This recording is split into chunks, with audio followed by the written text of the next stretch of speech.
MedBix Webcast is a new kind of healthcare media channel to break the silo mentality and foster interdisciplinary thinking. Our mission is to fill that gap and to create a curiosity through different lenses, tapping the passion that guided the historical figures in medicine and bringing present-day groundbreaking research to the front lines. We interview physicians and leaders in the industry about present-day healthcare challenges on our live programming.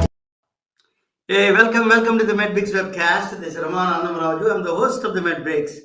I have a very important guest today. He's a friend of mine and an exceptional physician. He's a 1 in a million. I'm not saying that to say that. He's a truly 1 in a million. I instead of saying a lot of words for him, I made a small video about him. I'm going to introduce him. My guest is Dr. Romesh Japra. I'm going to introduce him, okay, through a video. So you'll see that a little bit after that I'll be bringing him and we can talk with him, okay? So let me play the video that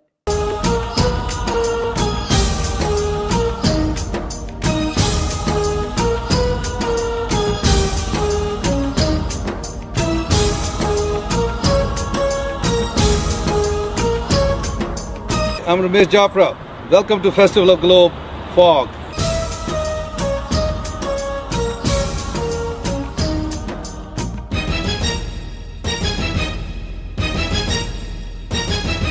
ये दुनिया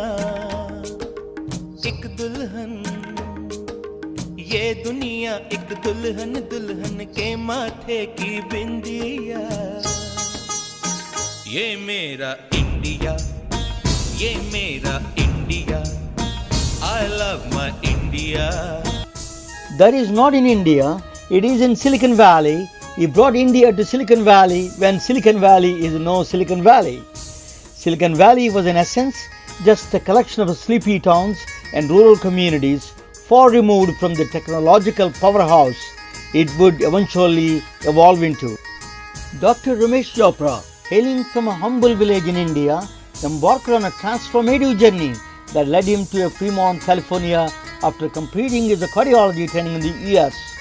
His arrival marked a significant turning point for the town as he brought forth the rich tapestry of India's traditions, cultures and festivals, intertwining them seamlessly into the fabric of American life. Despite encountering discrimination and bias, he remained steadfast in his commitment to practicing cardiology. Dr. Japra has been ranked among top 20% doctors in North America with a specialization in cardiovascular disease and internal medicine.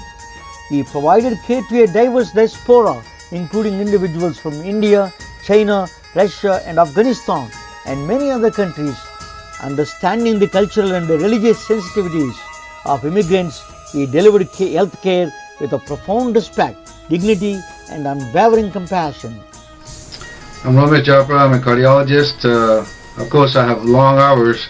Usually get up 6 o'clock in the morning, get my workout, have a little breakfast and come to the hospital where usually I have scheduled patients for procedures, surgeries. The procedures mostly I do is cardiac angiograms or catheterizations, and then they may end up with having angioplasty or stenting. Some of the other procedures we do is the pacemakers, defibrillators. Many times we open up the arteries in the kidney arteries, the peripheral, the leg arteries. So these are the kind of Japra Mahal, a sprawling mansion constructed from imported marble stones from India, stands majestically amidst a 25-acre vineyard in Fremont. Its grandeur is marked by a towering Ganesh statue at the entrance extending warm welcome to visitors. Overlooking the Dumbarton Bridge, which links the towns of Elon Musk's Tesla factory in Fremont and the Silicon Valley investment hub of Menlo Park, Japra Mahal has evolved into a distinguished meeting place for luminaries, diplomats and entertainers from across the globe. It serves as a hub for a vibrant intellectual discourse and a cultural exchange, fostering connections and collaborations that transcend borders and boundaries. The Festival of Globe, known as a FOG, a non-profit organization, flagship of Dr. Japra, reflects his charismatic, vivacious and vibrant personality. We flying high just like a first class flight. Yeah, I'm feeling alright, about to go dynamite. Now go on do your thing, girl. Go on and get it started. Go on and get it started. I said now get up on the dance floor. Go on and get it started. It's a Dr. Japra party. Hey. So my name is Laura Turner Seidel, and I'm here to help celebrate India Independence Day, and we are having a wonderful day, dancing, singing, celebrating, and Dr. Japra is amazing what he's done here. Move your body right. We keep it rocking till the morning light. Everybody singing now all through the night. Yeah, we be turning it up. Roof on fire, burning it up. Drop that thing down to the ground while the DJ in the booth straight cutting it up. We own that black label. Yeah, that's that desi liquor. Na menu koi nahi parwa, koi nahi tension, koi nahi fikr. Now drop it and shake it and move it. We popping that champagne and feeling the music. We just getting started, the feelings amusing. I'm so used to winning, I don't need the proper one man gang showstopper. Are you feeling sick? I know the doctor. That's Dr. Japra. I'm a king just like Mufasa. We own that Johnny Walker. Beyond the superficial allure of prestige lies a deeper and more profound calling, a commitment to serve communities we live in. In the face of uncertainty, Dr. Romesh Japra lights the way for future physicians. Embrace roles beyond healing, be mentors, friends, activists, coaches, and staunch advocates for the patient's well-being.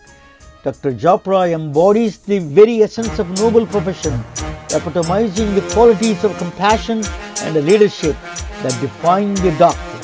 Long live Dr. Japra.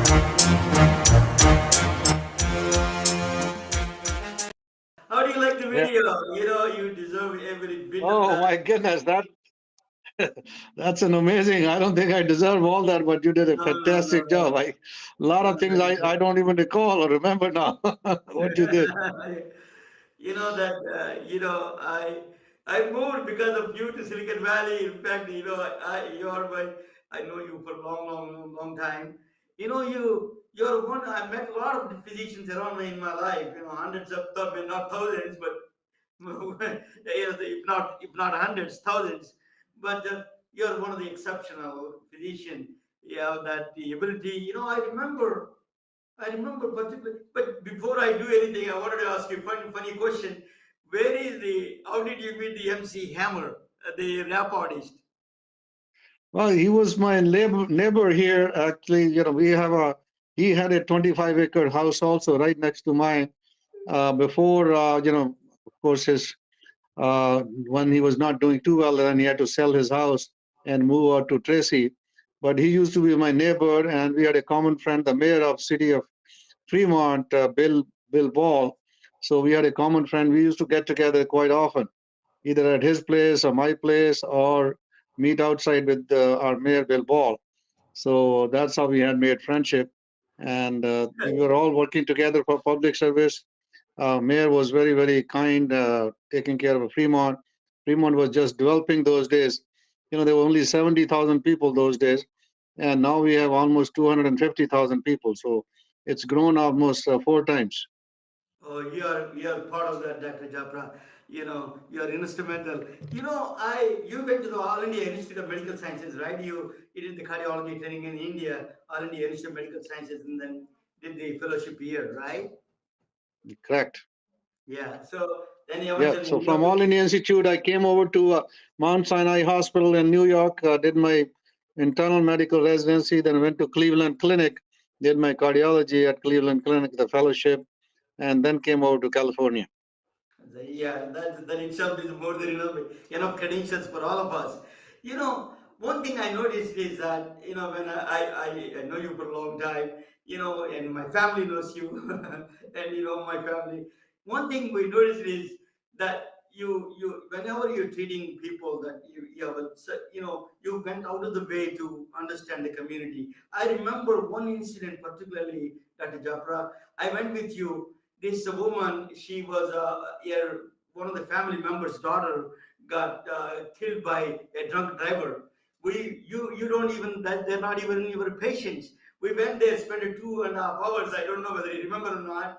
We went there to spend 2 hours with that family, sitting down there in San Jose or someplace. So that was a very moving for me. So you have a very deep connection with the community. Everybody knows you, but still, that commitment.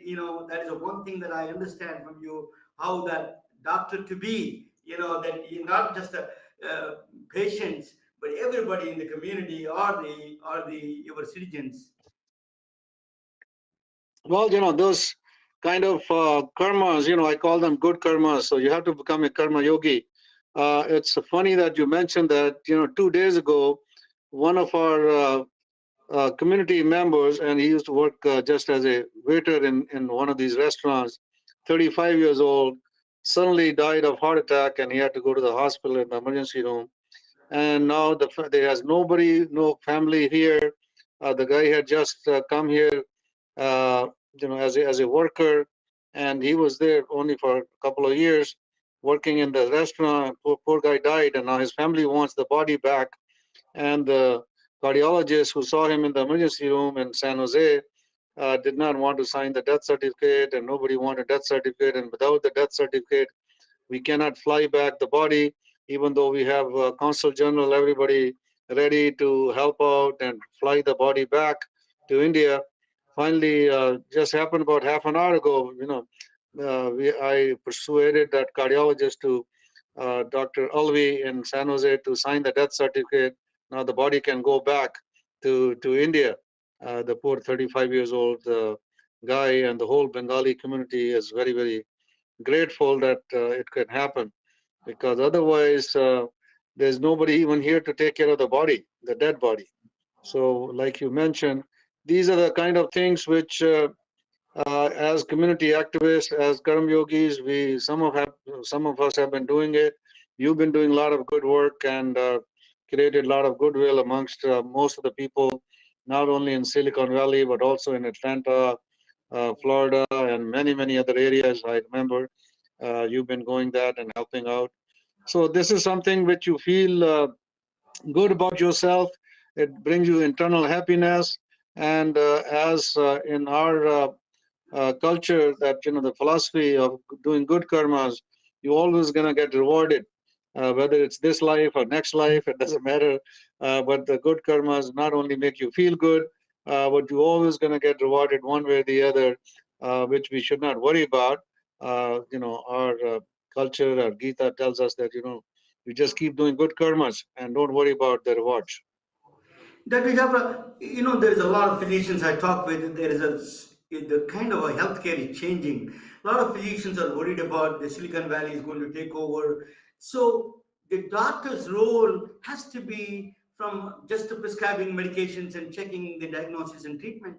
You have to be really like you. That's what I was mentioning in the video. That to be a mentor, a teacher, and a guru, and a friend, and really that is the role of a physician. Is going to be in the future of the physician. Do you think that is going to be evolving into that kind of a direction? The role of a physician. Oh, absolutely. I think, advances in technology is one thing nobody can stop. And this is, people think it's going to hurt somebody or take somebody's job. But what I've seen over the last 50 years, I've been a doctor. I've been here since 73 after I did my MD from back home, Ames 73. It's exactly 50 years last year. And what I've seen over the years, how medicine has evolved. If the technology was not there, then medicine would not have evolved to that point. And now it's going to evolve further with artificial intelligence and other technological advances. Things have to evolve and get better and better, as long as it is going to benefit the human beings, whether it's going to make it faster, the care is going to be better, the more efficient, and hopefully less surgeries, less interventions, and we can do a lot more prevention, early diagnosis, early intervention. That's going to take care of a lot of problems. And so I have no issues whatsoever with the advances in technology. I think it's going to be the good for the humanity. So it should be welcome, and all the doctors, most of the doctors should welcome it and get into it and try to develop even more advances rather than being a roadblocks. They should be upfront running it so that we can benefit the humanity at large. Not only that, just being a doctor means that you need to be a community activist. You got to, you have to be more than a physician just prescribing medications. Rather than that, you need to be friend and teacher and really move the community as a leader without a non-political way. You move the community into the forward. That is going to be the future of the doctor. Doctor is a well-wisher of that community. Is going to be the role is going to be evolving. I think that's the future of the physician role. If they are worried about the Silicon Valley is going to take over, what do you think, Dr. Japra? No, no, I don't think anybody's going to take over. There's always going to be something better and better in the future, whether they are, in the teaching institutions or whether they're private practice. So, unfortunately, the medicine is never going to go away. There's always, God, nature creates some of these diseases which we never heard of 20 years ago or 50 years ago. And there's always going to be something new, some new challenges, and we have to be always ready to take up those new challenges. But at the same time, one should not be worried about or afraid of that these advancements going to take care of the whole all the diseases, and then we will have nothing to do. I don't think that's ever going to be the case, because as the advances happen, you just do better and better. And there was a time when we just used to ride only the horse. Now we're riding rockets over there. Within seconds we are going from one end to the other. So that doesn't mean that those horses have become obsolete. Or the car's not going to be there or something else. There's just like the way of transportation, same way medicine is going to be practiced different way, and we should be always ready for it. And as long as it's for the betterment of individuals and the society at large, it should be welcome. So I don't think doctors have anything to worry about. But at the same time, what you are mentioning, that medical doctor should not be just a doctor in medicine, but overall health, which we always talk about, is not just taking care of the diseases. It's what we call universal health, and and there are some disciplines, as a matter of fact, in our Ayurveda, which we call it as a medicine discipline of the universe, which means it's an overall assessment, right from prevention to the wellness of the person. Even if you have no disease, there are so many things you have to be careful about and taking care of yourself. It's not just the diet, exercise, less stress, and things like that, but a lot more than that about your lifestyle, which should be taken care of, which should be propagated right from the beginning, from children to adults to everybody else, and our seniors. Everybody has a different need, and all those needs should be fulfilled. Talking about Ayurveda, Dr. Japra, I used to go, they used to be invited for a lot of parties, a lot of weddings. I used to see you that in a lot of buffets, a lot of food, Indian parties, you used to, the control that you have on food, you used to go only one time. I never seen you going second time. You have such a control on the food. Food as a medicine, Ayurveda taught us. What you talk about? Let us talk about food. How do you eat very simple, straightforward. You don't go second time. How do you manage that, and how can you explain that to the patients and people like us? Well, Ayurveda teaches you that. Basically, you mentioned Ayurveda. With Ayurveda, nutrition and food is everything.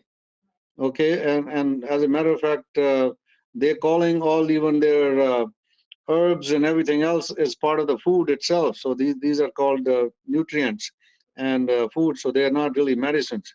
So they whether they do have some medicinal values, but we call them in Ayurveda just as part of the food.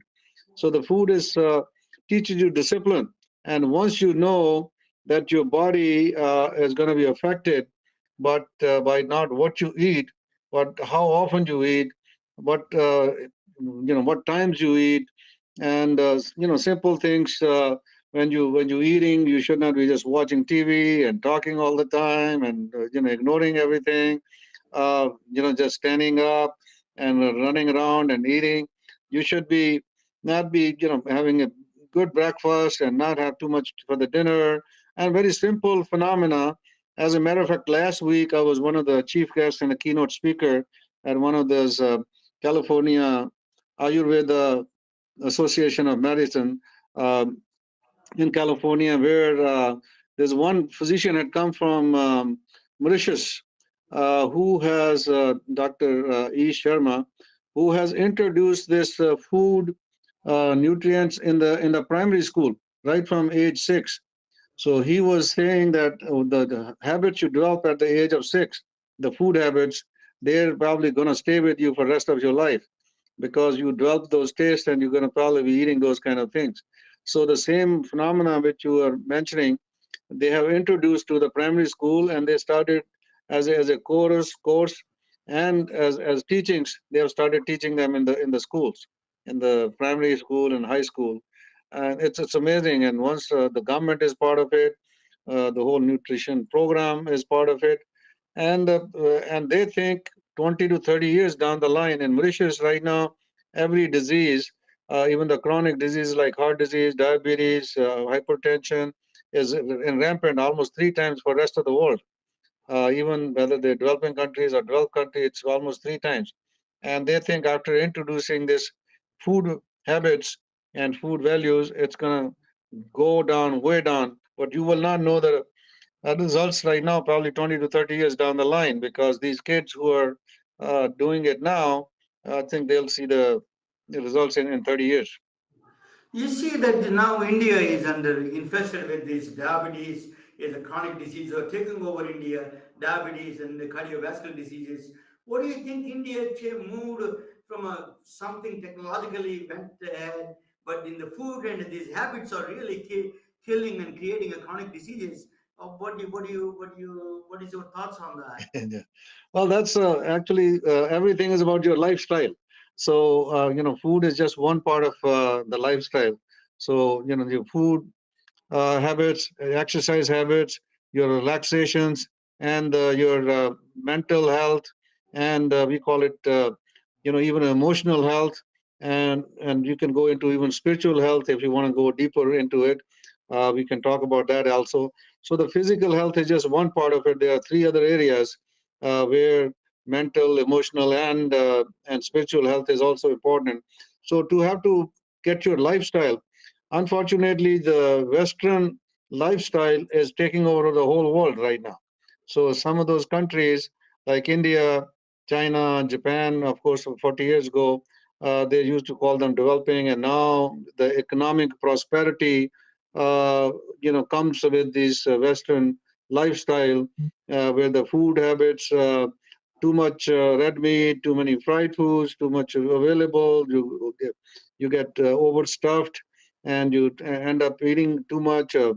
Of course, drinking, smoking, marijuana, some of the other drugs are also affecting, and the rat race. Everybody's running after getting rich with money, not getting richer with the good health and good mental health. I think the richness, the definition has to change. It should not be just how much bank balance you have. It should be how much health richness you have as well. So that is the reason that what's happening to those countries in the East, and even Africa is going to happen the same thing. On top of that, now we can detect diseases a lot more. We can diagnose a lot more. Things are available, and before they were not available. So good thing is that longevity is increasing even in those countries. So I think overall things are getting better as far as longevity is concerned. Even quality of life in different ways is getting better. There's people are not dying of starvation that much as they used to, and all these infectious diseases are a lot less now what they used to be.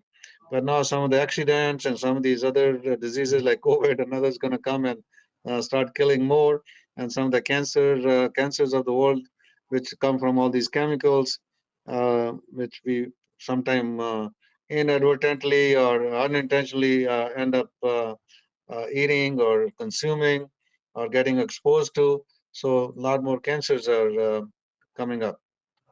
You know, as I mentioned in the video that you brought a culture to India, to Silicon Valley, you didn't go to India. How did you culturally, you were extremely involved in the community. You brought India, you introduced India to the California. In fact, you're one of the leading figure, the leading person in that area that introducing the culture to California.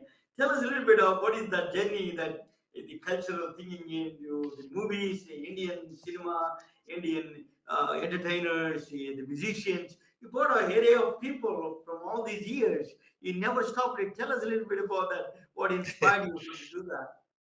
Well, that's a long story. I don't know if I can probably go, but just briefly, when I came from India, I was in my 20s, 23 years old, and become a doctor, luckily, and did my cardiology and everything. And then I decided at that point that I'm going to spend one third part of my life in my profession, one third with my family, and the other one third into the community.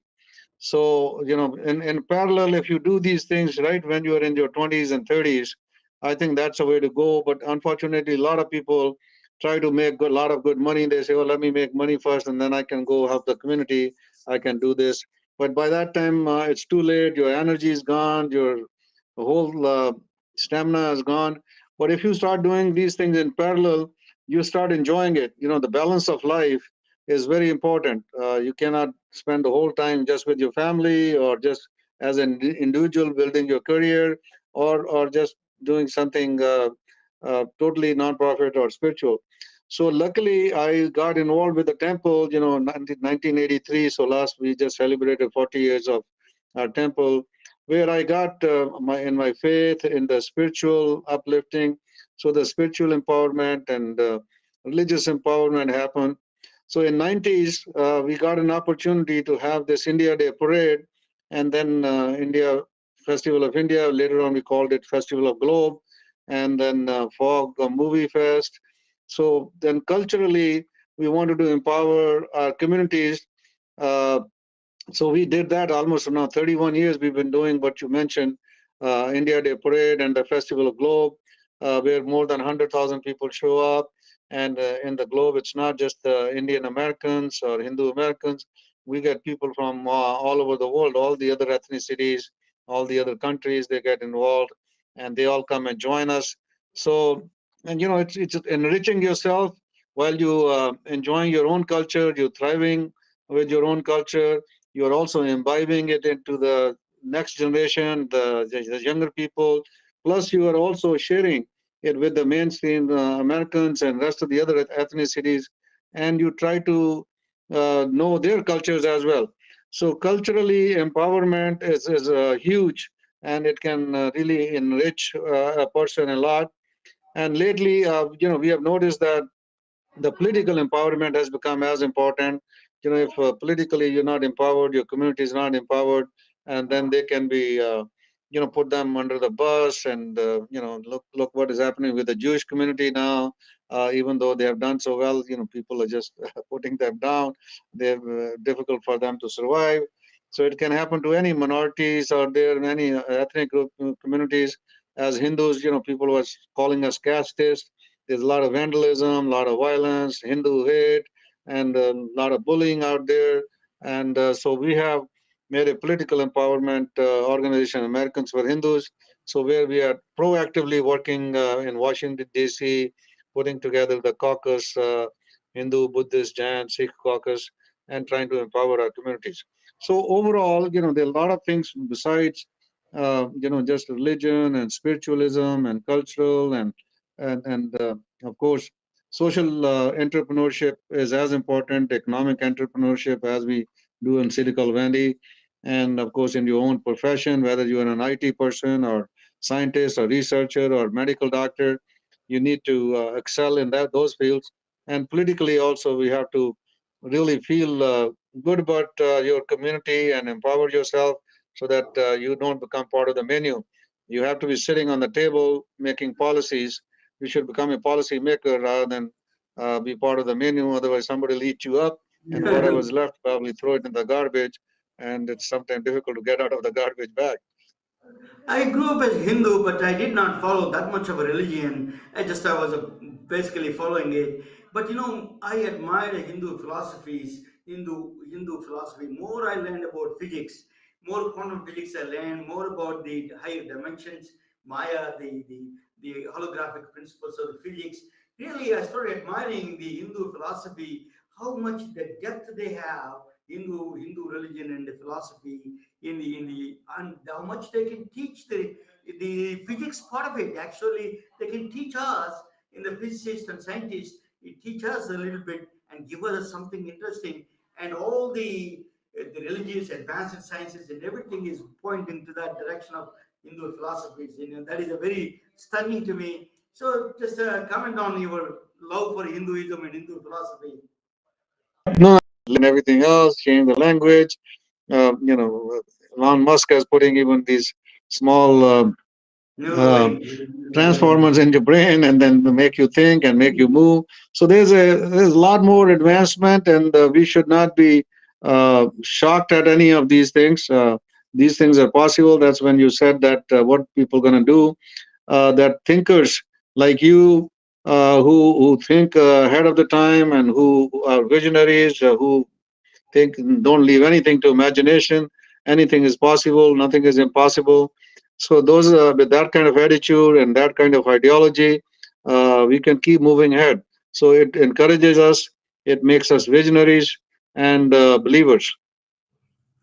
Dr. Japra, so let us talk about Festival of Globe a little bit. You're doing a lot of functions. You mix them all Hindu, Indian functions. Now with the next week is coming as a Holi, right? This weekend is a Correct. Holi. Let me bring that to the Holi thing that I want to show you. That is if you are around there, March this Saturday, right, Dr. Japra? Yeah, This Saturday, Saturday. the March the 23rd. So we'll have more than 10,000 people over there who'll join us and play colors. Yeah, that's this Saturday in Washington High School. They can come and see and also meet Dr. Japra. He is a legend in the Silicon Valley area. So you need to, if you want to meet him and see really have fun and a lot of food and everything is there. Is a Holy in the Washington High School in Fremont. So you can fogsv.com. If you go there, you can get it. So that is thing. Dr. Japra, I wanted to ask you. Let me just 1 second. Yeah. So let me ask you. So what do you think of Your always passion is. I learned from you how to look good on camera, how to look good I on don't know. up with the camera. You gave a lot of before coming to Silicon Valley. I have no idea how to look good on camera and all those things. I learned quite a bit from you how to be charismatic and that exuberance and that you did that. You're a great teacher in that sense. Not only you don't say that, but you teach by showing these examples. That's what I learned from you. One of the things my son learned from you. I always talk with my son about that. About you, he has the same name as you, or you are. He said, I never seen you saying one word. I never say that I don't have time. You never use that word. That's why I tell my son, never say that I don't have time. That is the wrong thing to say. You do. That's How do right. you manage? You're a cardiologist full time. You have lots of patients, and you have a festival of globe, and and a community activist. You're everywhere. How do you manage your time with all of them? You remember one third, one third, one third. They're saying that. Go ahead and explain that to future Yeah, no, people. absolutely. Otherwise, but one of the things when people start saying, I don't have time for this, I don't have time for that, so they have to prioritize. There's something called prioritization, exactly where your heart is, where your passion is. And one thing my father used to say when I was young, he was said you should always try to get what you like, otherwise you have to like what you get. Okay, so you want, if you have a passion, you have a liking, and what you do, you always make time for it. Don't say I don't have time for it, and something that gonna help others, gonna help the community. I mean, everybody does things for themselves, but very few people do things for others. And in our philosophy, where the karmas, the good karmas, the good deeds are only when you do it for others. Whatever you do for yourself or for your family is that is part of your duty, and that's part of your responsibilities. So you need to do that as an individual. You always have to take care of yourself, uh, physically, mentally, emotionally, economically, everything. And then, of course, if you are good there, then you can help others. But the real karmas are when you help others. So, like I said, if you prioritize that, okay, I can do this. So you have to, what we say, we have to make time. You never say, I don't have time. Okay, I'll make time for this. I'll make time for this. And then you try to prioritize and then just do your best. Dr. Japra, I'm going to ask you a little tough question now. This is a little bit of a Hindu philosophy side of it. What do you think of life and death? What do you think Well, of? well, life and death actually, like that's all we're talking about the life. See, all these things which we talked about when you live and then you not only live, but you have to be lively. Also, so when you're living and you're living good living, healthy living, and then you are doing a lot more things which you are enjoying, you're celebrating. So basically, you're celebrating life, like you mentioned in your some of your talks. Life is all about celebrations. So whether you're celebrating about yourself, your family, your work, or festivals, or any philosophy you believe in. So in Hinduism, uh, living good, living well, whatever gets you a kick, whatever gets you the happiness, the inner happiness, you should do it. It doesn't mean that if somebody's CEO of Google, Adobe, Microsoft, they are better off than you are. You should never look at that way. You could be just a small worker out there, but you having fun with your life, you helping others, you are probably a lot better than the other guy. So this is what one has to put in your mind when you're living well, living happy, content, satisfied. That is a key. And when the death comes, nobody controls death. There are two things in life in our philosophy. You don't know when you're gonna get born and when you're gonna die. So those two things they say you don't know. I mean, people may say, okay, I can predict this. Now I may be just walking across the street and I may not be there tomorrow. So if one is prepared for that, which is very difficult thing to do, but our philosophy tells us if you always prepared that you may go any minute, you may go any time, and you live in the present. Okay, of course, you always learn from the past. You should always live in the present, and you can plan for the future. It may happen, may not happen. So the future planning but living in the present, every minute, every second. In our philosophy, nobody's seen tomorrow. The tomorrow is going to keep coming. So living in present and not worrying about death. Death happens. We're gonna come back again. We have reincarnation in our philosophy. So reincarnation happens. So one should just live happily. Yeah, absolutely. You are a celebration of life. You are the master indeed. You can give a master class on the celebration of life. Thank you. There is no other physician I've met in my life or any other person. You are a true definition of the celebration of life.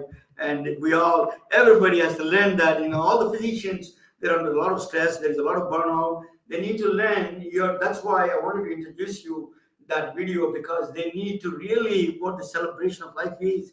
That if you do that, if you prioritize that kind of thing, that what you're teaching is a monumental and very valuable for the future of their career and everything for them.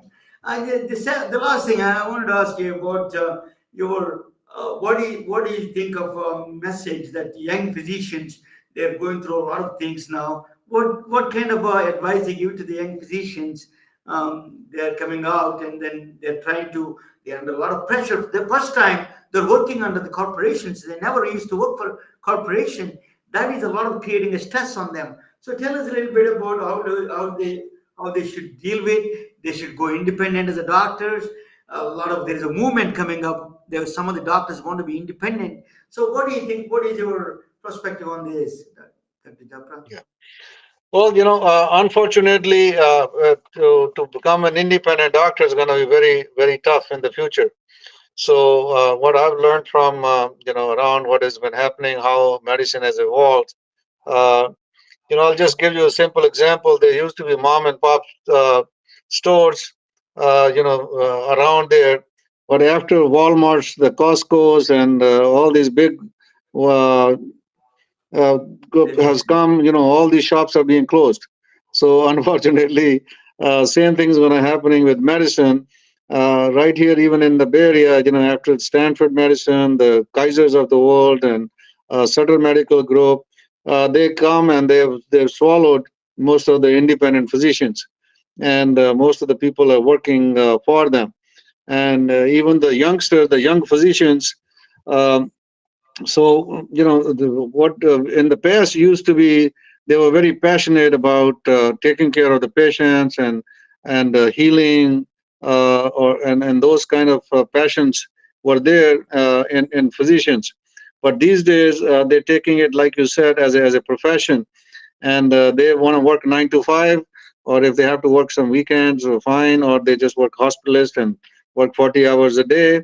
So there's been a lot of division. It's not like us when we used to take care of our clinics. We go to the hospital, we do the procedures, we take the night calls, we do all kind of acute MIs and heart attacks. Those things have gone now. So the people either work as an outpatient, or they work as a hospitalist, or only as an interventionist, and they have, they take calls, and 8-hour calls, 12-hour calls, or 24 hours, and then they go away.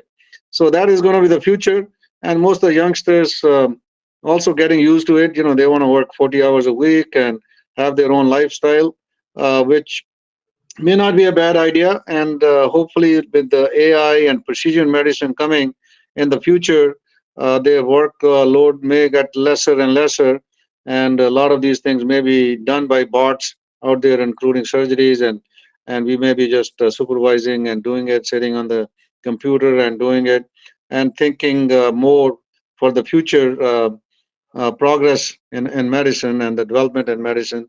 So I think that's going to be the future. So one should just uh, go along with it, rather than worrying that good old medicine was the best way to do it. Of course, the human touch, the personal touch may not be there, but maybe the AI can bring that back also. The personal touch in a different way, or the emotional touch. I saw recently one movie where this, even your girlfriend is a bot, and then you fall in love with them. So it's amazing, and then a person cannot get away from it. He doesn't want to marry the real person. He just only wants to marry the bot, because the relationship, the emotional attachment was so much. That may happen in medicine also. Some of the patients may feel the same thing with the bots, if they are that caring and that passionate. So sky's the limit. So I'm looking at those kind of things, rather than having a human touch. Even the robot or the bot touch may be as good, or even better. Dr. Japra, no one can replace you. Trust me about I this. don't know what You have that. a heart of gold. You know how to. You have a heart of gold. Even I've made mistakes, and you know how to excuse them and look beyond that. It is one of the purest human character you have. It's a more than it's a more than anything to me. It is you're really an exemplary physician. You're a brilliant physician, exemplary in every way. You're a community activist, you're a teacher, you're a guru, you're a mentor, you're a friend and a brother, all of them embodied in you. You're one of the true spirits of the physician, being a physician. Thank you so much. I'm going to play one more time the video. It was a little bit of a different. I'm going to play the video that I played again. I'm going to play it now.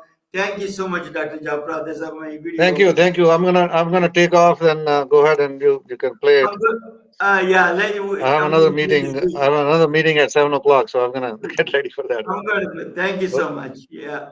thank you. Okay. Thank you.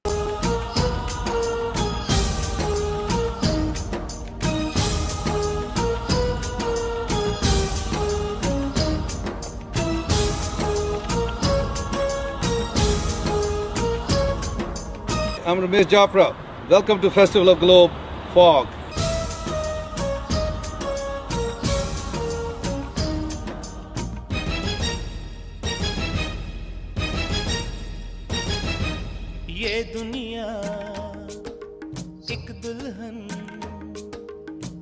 दुनिया एक दुल्हन दुल्हन के माथे की बिंदिया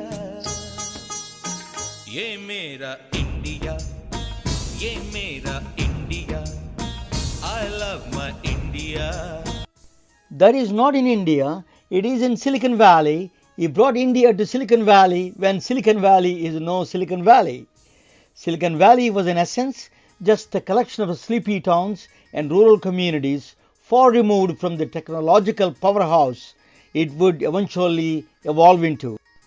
Dr. Romesh Japra, hailing from a humble village in India, embarked on a transformative journey that led him to Fremont, California after completing his cardiology training in the US. His arrival marked a significant turning point for the town as he brought forth the rich tapestry of India's traditions, cultures, and festivals, intertwining them seamlessly into the fabric of American life. Despite encountering discrimination and bias, he remained steadfast in his commitment to practicing cardiology. Dr. Japra has been ranked among top 20% doctors in North America with a specialization in cardiovascular disease and internal medicine.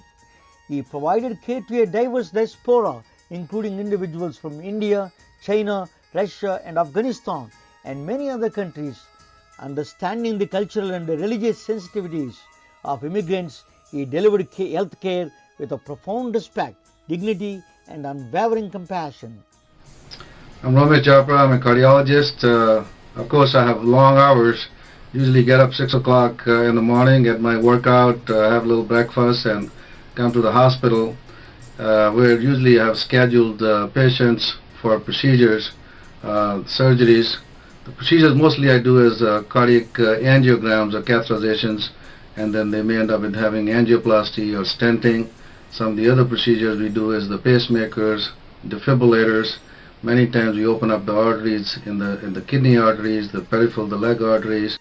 So these are the kind of Japra Mahal, a sprawling mansion constructed from imported marble stones from India, stands majestically amidst a 25-acre vineyard in Fremont. The grandeur is marked by a towering Ganesh statue at the entrance extending warm welcome to visitors. Overlooking the Dumbarton Bridge, which links the towns of Elon Musk's Tesla factory in Fremont and the Silicon Valley investment hub of Menlo Park. Japra Mahal has evolved into a distinguished meeting place for luminaries, diplomats, and entertainers from across the globe. It serves as a hub for a vibrant intellectual discourse and a cultural exchange, fostering connections and collaborations that transcend borders and boundaries. The Festival of Globe, known as the FOG, a non-profit organization, flagship of Dr. Japra, reflects his charismatic, vivacious, and vibrant personality. We flying high just like a first class flight. Yeah, I'm feeling alright. About to go dynamite. Now go on, do your thing, girl. Go on and get it started. Go on and get it started. I said now get up on the dance floor. Go on and get it started. It's a Dr. Japra party. Hey! So my name is Laura Turner Seidel, and I'm here to help celebrate India Independence Day, and we are having a wonderful day dancing, singing, celebrating, and Dr. Japra is amazing what he's done here. Move your body right. We keep it rocking till the morning light. Everybody singing now all through the night. Yeah, we be turning it up. Roof on fire, burning it up. Drop that thing down to the ground while the DJ in the booth straight cutting it up. We own that black label. Yeah, that's that desi liquor. Na menu koi nahi parwa, koi nahi tension, koi nahi fikr. Now drop it and shake it and move it. We popping that champagne and feeling the music. We just getting started, the feelings amusing. I'm so used to winning, I don't need the proper one man gang showstopper. Are you feeling sick? I know the doctor. That's Dr. Japra. I'm a king just like Mufasa. We own that Johnny Walker. They gonna Beyond the superficial allure of prestige lies a deeper and more profound calling, a commitment to serve communities you live in. In the face of uncertainty, Dr. Romesh Japra lights the way for future physicians, embrace roles beyond healing, be a mentors, friends, activists, coaches, and staunch advocates for the patient's well-being. Dr. Japra embodies the very essence of noble profession, epitomizing the qualities of compassion and leadership that define the doctor. Long live Dr. Japra.